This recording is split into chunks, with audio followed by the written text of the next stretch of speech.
बात करने वाले हैं पाकिस्तान के बारे में। पाकिस्तान के बारे में जो हम बात करने जा रहे हैं, असल में ये बात निकल के आती है P5 के बयान से। क्या है P5? आइए मैं आपको बताता हूँ साथियों। P5 that is permanent 5। Permanent 5 क्या है? दुनिया के 5 सबसे बड़े देश जो कि सबसे ताकतवर देश माने गए यूनाइटेड नेशंस के अंदर सिक्योरिटी काउंसिल में, जिन्हें स्थायी सदस्य का दर्जा प्राप्त हुआ, उन्होंने हाल ही के दिनों में परमाणु हथियारों से लेकर के एक बयान दिया, न्यूक्लियर वेपन्स को लेकर के एक बयान दिया। उस बयान के समर्थन में भारत भी आया, उस बयान के समर्थन में पाकिस्तान भी आया। लेकिन पाकिस्तान तब आया जब भारत उस बयान के समर्थन में आया। क्या साहब ऐसी कौन सी बड़ी बात हो गई कि P5 का एक स्टेटमेंट आया, उसके समर्थन में भारत आया, पाकिस्तान आया? तो चलिए थोड़ा सा इतिहास के बारे में बताते हैं साथियों। जैसा कि आप सभी को मालूम है कि जब द्वितीय विश्व युद्ध हुआ था, तो द्वितीय विश्व युद्ध के बाद दुनिया भर के अंदर एक बहुत बड़ी बहस छिड़ गई। वो ये थी कि तीसरा विश्व युद्ध कब होगा। यानी द्वितीय विश्व युद्ध तो हो गया, अब थर्ड वर्ल्ड वॉर कब होगा, इसको लेकर के बहस छिड़ना शुरू हो गई। क्यों साहब, ऐसी बात क्यों? क्योंकि पहले विश्व युद्ध और तीसरे विश्व युद्ध के बीच में, वर्ल्ड वॉर के बीच में ज्यादा डिफरेंस नहीं था। ऐसी स्थिति के अंदर मुश्किल से 20 साल के अंदर दूसरा विश्व युद्ध हो गया। ऐसी स्थिति के अंदर दुनिया को यह बड़ी चिंता थी कि अगला विश्व युद्ध यानी वर्ल्ड वॉर जल्दी ही हो जाएगा। लेकिन तब विजित राष्ट्रों ने मिलकर के एक संगठन का निर्माण किया, जिसे आप यूनाइटेड नेशंस के नाम से जानते हैं। जीते हुए देश जो कि वर्ल्ड वॉर 2 जीत चुके थे, उन्होंने एक संगठन का निर्माण किया जिसके अंदर शामिल थे अमेरिका, फ्रांस, ब्रिटेन, चीन और रूस। ये 5 देश मिलकर के एक संगठन का निर्माण किए जिसे यूनाइटेड नेशंस सिक्योरिटी काउंसिल कहा गया। चूंकि ये सब जीते हुए थे, इसका अर्थ ये था कि उस समय के वर्ल्ड में ये सबसे पावरफुल देश थे। तो एक तरह से इन्होंने ये कहा कि जब हम सब लोग आपस में मिलकर के पूरी दुनिया की सुरक्षा की गारंटी ले लेंगे तो फिर कभी भी दिक्कत नहीं होगी। इसी को आधार मान के संयुक्त राष्ट्र का निर्माण हुआ था। और संयुक्त राष्ट्र में जो सबसे ताकतवर देश थे, उन्हें ही P5 मेंबर कहा गया, जिन्हें परमानेंट 5 मेंबर कहा गया।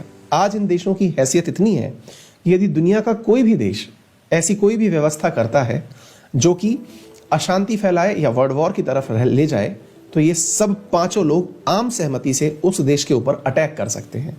ठीक है। अच्छा साथियों, आपको यह भी मालूम होना चाहिए कि सेकेंड वर्ल्ड वॉर खत्म कैसे हुआ था। सेकेंड वर्ल्ड वॉर खत्म हुआ था जब अमेरिका के द्वारा अगस्त 6 और अगस्त 9, 1945 को हिरोशिमा और नागासाकी के ऊपर परमाणु बम डाले गए थे। आपको मालूम होना चाहिए सेकेंड वर्ल्ड वॉर से पहले, यानी कि जब सेकेंड वर्ल्ड वॉर चल रहा था, तो जापान सबसे ताकतवर देश के रूप में निकल के आ रहा था। एक ऐसा देश जिसने आसपास के कई देशों को जीत लिया था। अपनी बेरहमी, अपनी बर्बरता के लिए जो जाना जा रहा था, वो जापान था। जापान के 2 शहरों पर, हिरोशिमा और नागासाकी पर बम गिराने से विश्व युद्ध तो समाप्त हो गया, लेकिन एक जो बहुत बड़ी मुसीबत पैदा हुई वो ये थी कि अमेरिका और उसके सहयोगी देशों में एक अविश्वास पैदा हो गया। अविश्वास किस बात का? अविश्वास इस बात का पैदा हो गया कि अमेरिका ने जब परमाणु हथियार बनाए तो अपने किसी भी मित्र राष्ट्र को नहीं बताए जो युद्ध में उसके साथ थे। रशिया जैसा देश अमेरिका के साथ युद्ध लड़ रहा था, ब्रिटेन, फ्रांस, ये सब अमेरिका के साथ साथ युद्ध लड़ रहे थे। लेकिन अमेरिका ने ऑल ऑफ सडन, बिना किसी को कुछ कहे, बिना कुछ बताए, एक परमाणु बम का सफल प्रयोग कर डाला, यानी उपयोग कर डाला। प्रयोग तो छोड़िए साहब। ऐसी स्थिति में USSR जैसे जो देश थे, उन्हें अमेरिका के ऊपर से विश्वास हट गया। ये विश्वास हटना जो था, इन दोनों के बीच में एक दूसरे के प्रति जो अविश्वास की स्थिति पैदा हुई, इसी ने शीत युद्ध की शुरुआत की, कोल्ड वॉर जिसे आप कहते हैं। यानी कि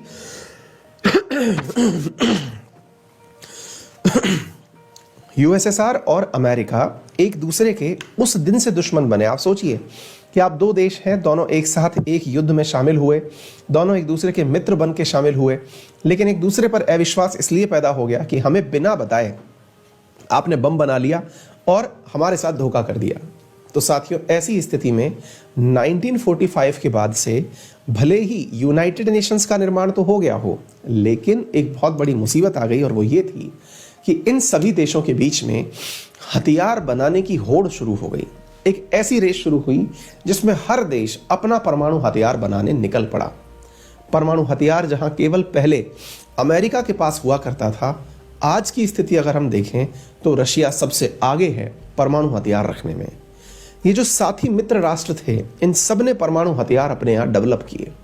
इन सबको ये समझ में आ चुका था कि परमाणु हथियार ही इस दुनिया का ब्रह्मास्त्र है, जिसके डर से सेकंड विश्व युद्ध खत्म हो गया।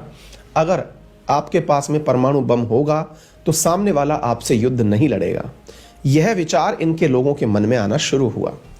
इसी विचार के बीच में भारत जैसे देश पीछे कहां रह सकते थे। भारत भी इस बात को तब तक समझ चुका था। आजाद हम 47 में हुए, हमारे यहाँ पर बार्क का निर्माण हुआ। हम इस बात को समझ चुके थे कि जिसके पास में परमाणु बम है वो किसी और देश के दबाव में नहीं रह सकता। यही कारण है कि भारत ने अपना परमाणु बम बनाना शुरू किया और अपने परमाणु बम के निर्माण में भारत ने सबसे पहले 1974 में अपना परमाणु बम का परीक्षण कर लिया। जब हम अपना परमाणु बम का परीक्षण कर रहे थे तो दुनिया को लगा कि ये टेक्नोलॉजी इंडिया के पास कहाँ से आ गई। ऐसी स्थिति में इंडिया का आपस के देशों से यानी कि अन्य देशों से व्यापार रोक दिया गया, हमारे ऊपर प्रतिबंध लाद दिए गए और कहा गया कि आपने एक ऐसा काम किया है जो कि दुनिया में अस्थिरता पैदा करेगा, आप इस लायक नहीं हैं कि परमाणु हथियार रख सकें। ऐसी स्थिति में आपको परमाणु हथियार त्यागना होगा और इसको ध्यान में रखते हुए एक ट्रीटी का निर्माण किया गया जिसका नाम था नॉन प्रोलिफरेशन ट्रीटी। हालांकि एनपीटी की स्थापना जो है वो पहले ही हो चुकी थी। 1968 में उसका मसौदा तैयार हुआ था। 1970 के अंदर दुनिया के देशों ने आपस में ये कस्में खाई कि जिन 5 देशों के पास में न्यूक्लियर वेपन है उसके अलावा किसी और देश के पास न्यूक्लियर वेपन नहीं होना चाहिए। इस कसम के कारण से एक संधि बनाई गई और यूनाइटेड नेशन के हर देश के सामने उस संधि को ले जाया गया। एक ऐसा एग्रीमेंट बनाया गया कि इस पर हस्ताक्षर करो, इस पर हस्ताक्षर करोगे इसका मतलब यह है कि आप अपने यहां पर परमाणु बम नहीं बनाओगे। परमाणु बम नहीं बनाने की जो कस्में हमसे खिलवाई गई, इस पर भारत ने हस्ताक्षर नहीं किया और 1974 में अपना परमाणु परीक्षण कर दिया। 1974 के बाद अमेरिका जैसे देशों को लगा कि इंडिया पर प्रतिबंध लगा दिए जाएं और जहां से इसने न्यूक्लियर सामग्री प्राप्त की होगी इसको न्यूक्लियर सामग्री से दूर कर दिया जाए, इसको न्यूक्लियर सामग्री उपलब्ध ना करवाई जाए। इसके लिए इन्होंने आपस में मिलकर के एक न्यूक्लियर सप्लायर ग्रुप का निर्माण किया, एनएसजी का निर्माण किया कि इंडिया को न्यूक्लियर सामान मिलना ही नहीं चाहिए। जब यूरेनियम मिलेगा नहीं, संवर्धित यूरेनियम मिलेगा नहीं तो परमाणु बम का प्रयोग होगा नहीं। ऐसी स्थिति में अमेरिका जैसे देशों के द्वारा भारत विरोधी कार्य किए गए। भारत लेकिन डटा रहा। 1998 में जाके फिर हमने एक बार और परमाणु परीक्षण कर दिया। ये स्पष्ट था बताने के लिए कि भारत ना तो आपकी टेक्नोलॉजी पर निर्भर करता है और ना ही आपके प्रतिबंधों से डरता है। तब से लेके आज तक भारत को एनपीटी पर हस्ताक्षर करवाने के लिए प्रोत्साहित किया जा रहा है। कहा जा रहा है कि भारत वालों, न्यूक्लियर नॉन प्रोलिफरेशन ट्रीटी, परमाणु अप्रसार संधि पर आप हस्ताक्षर करो और ये कहो कि आप साथ में सीटीबीटी का भी पालना करेंगे। CTBT comprehensive test ban treaty, यानी कि आप ये भी कहिए कि ना तो आप परमाणु बम बनाएंगे और ना ही आप उसका प्रसार करेंगे, यानी कि आपने किसी और देश को भी वो टेक्नोलॉजी नहीं देनी है। भारत ने कहा ठीक है, हम परमाणु बम नहीं बनाएंगे, परमाणु बम खत्म भी कर देंगे। आप क्या चाहते हो कि हम एनपीटी पर हस्ताक्षर कर दें? एनपीटी क्या है बच्चों? 5 विकसित देशों के द्वारा बनाई गई एक ऐसी संधि जिसमें हमसे यह कहा गया कि अगर आपने इस पर हस्ताक्षर कर दिया तो आपको अपने न्यूक्लियर वेपन खत्म करने होंगे। इंडिया ने कहा कि हम एनपीटी पर हस्ताक्षर नहीं करेंगे। क्यों नहीं करेंगे?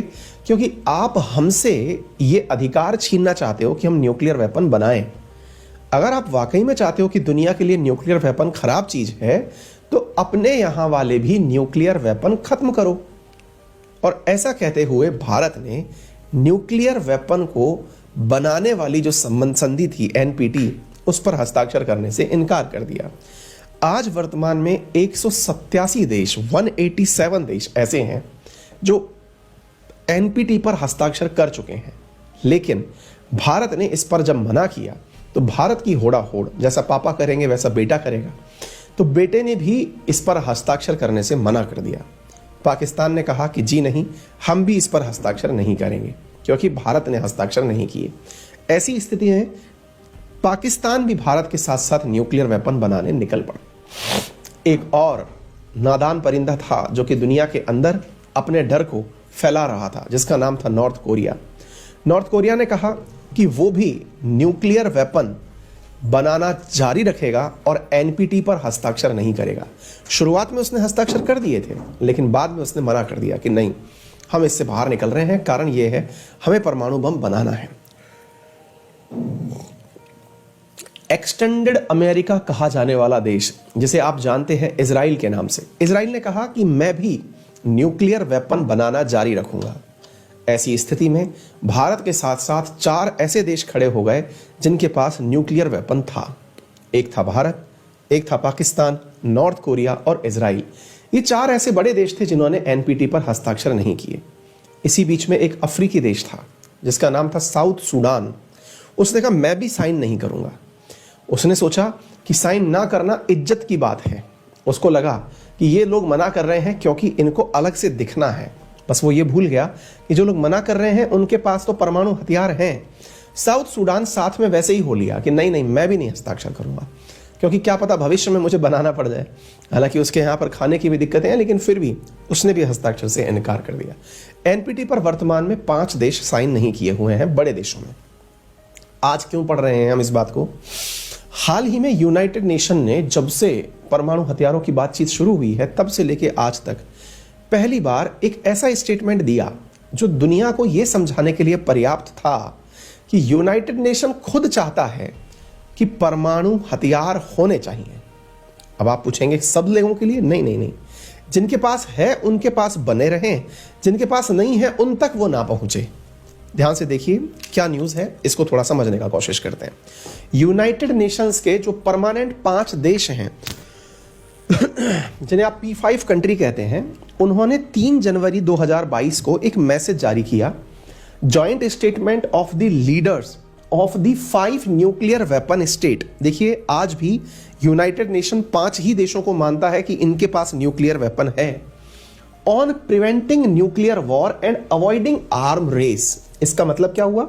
इसका मतलब यह हुआ कि इन देशों ने आपस में मिलकर के एक ऐसा स्टेटमेंट जारी किया कि हम लोगों को न्यूक्लियर वॉर का त्याग करना होगा और आर्म रेस यानी हथियारों की जो होड़ लगी हुई है ये रोकनी होगी। ध्यान से सुनिए, इन्होंने एक बहुत शानदार बात कही। क्या थी बात? We affirm that nuclear war can not be won. ये बहुत ही अच्छी बात है, एक समझदारों वाली बात है। जैसे कई बार आपने सुना होगा पाकिस्तान के कई बड़बोले नेता ये कहते हुए पाए जाते हैं कि हमारे पास नाभिकीय बम है ना, न्यूक्लियर बम है। ऐसी स्थिति में यूनाइटेड नेशन के परमानेंट मेंबर कहते हैं हम ये मानते हैं कि अगर न्यूक्लियर वॉर हुआ तो जीतेगा कोई भी नहीं।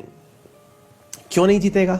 आज आपके ऊपर न्यूक्लियर बॉम्ब डला तो आप भी तो रिवर्स में न्यूक्लियर बॉम्ब डालेंगे, और आपने अगर रिवर्स में न्यूक्लियर बॉम्ब डाला इसका मतलब आपको यह पता है कि ना तो आप जीते ना वो जीता, क्योंकि दोनों ही खत्म हो जाएंगे।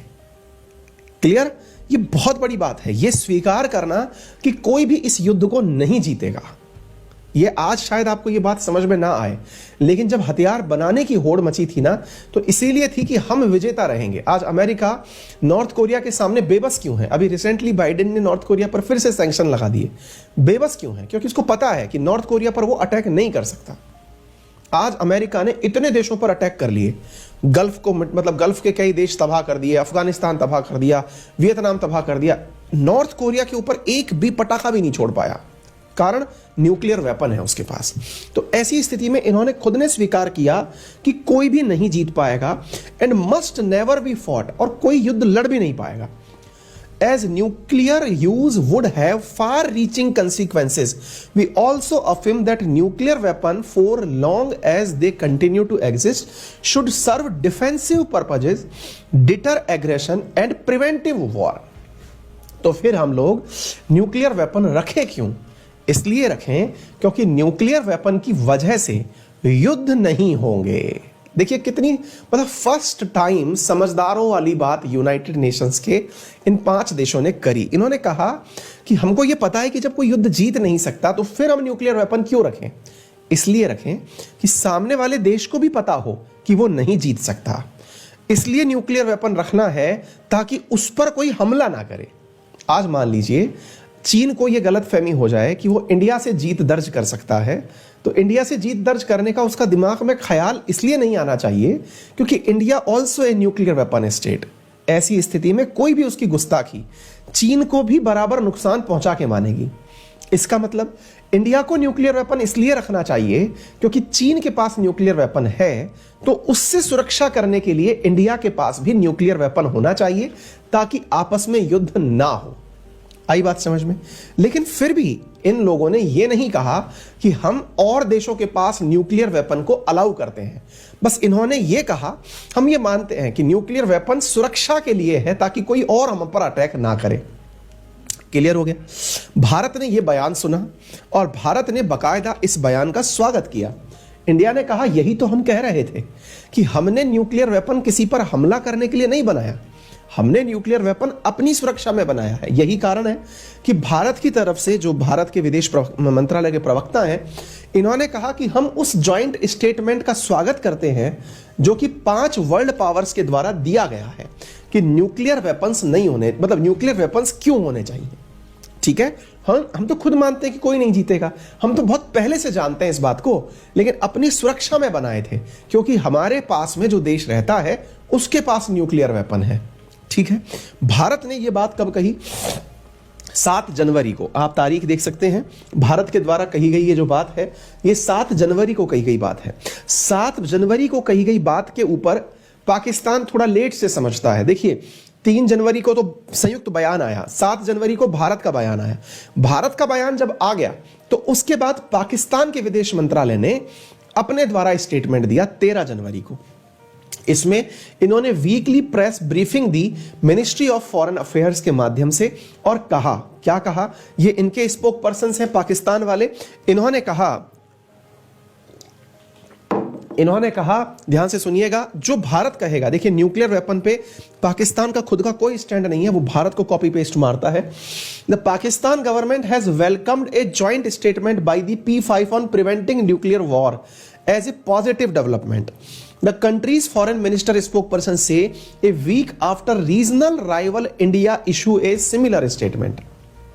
मतलब समझ रहे हैं, हमारा जो क्षेत्रीय दुश्मन है इंडिया, उसके द्वारा भी चूंकि यही स्टेटमेंट दिया गया है 7 जनवरी को कि वेलकम किया गया है, तो ऐसी स्थिति में हम भी ये बयान देते हैं कि हम भी इस बयान का स्वागत करते हैं। हमें भी पता है कि जीत कोई नहीं सकता। कहने का अर्थ यह है कि इन्हें भी कहीं ना कहीं से आंतरिक रूप से यह समझ में आ गया कि युद्ध ये भी नहीं जीत सकते। ठीक है, तो कोई भी कैसा भी स्थिति क्रिएट हो, यहां पर न्यूक्लियर वेपन स्टेट ने as a responsible nuclear weapon state Pakistan supports the objective of global and non discriminatory nuclear disarmament and non proliferation. हम इसका विस्तार भी नहीं करना चाहते। ये एक पॉजिटिव डेवलपमेंट है, हालांकि इसका जो मतलब तार्किक आधार है वो इसमें मिस है। तो एकदम भारत वाला ही स्टेटमेंट इन्होंने कट कॉपी पेस्ट कर दिया है। तो उम्मीद है आप सभी साथियों को यह बात बेहतरीन तरीके से समझ में आ गई होगी। अब मैं आपको एक तथ्यात्मक जानकारी और देता हूं, इधर देखिए साथियों।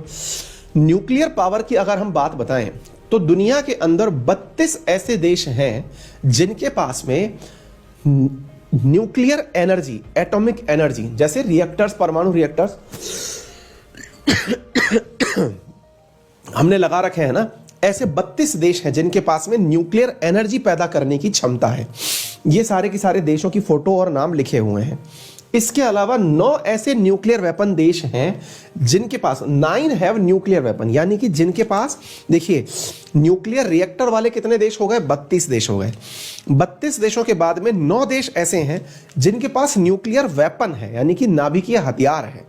और इन दोनों में 7 देश ऐसे हैं जिनके पास न्यूक्लियर रिएक्टर भी है और नाभिकीय हथियार भी है, यानी कि परमाणु से ऊर्जा बनाते भी हैं और बम का निर्माण भी जानते हैं। तो देखिए, China, France, India, Pakistan, Russia, UK, US, इनके पास न्यूक्लियर रिएक्टर भी है और परमाणु बम भी है।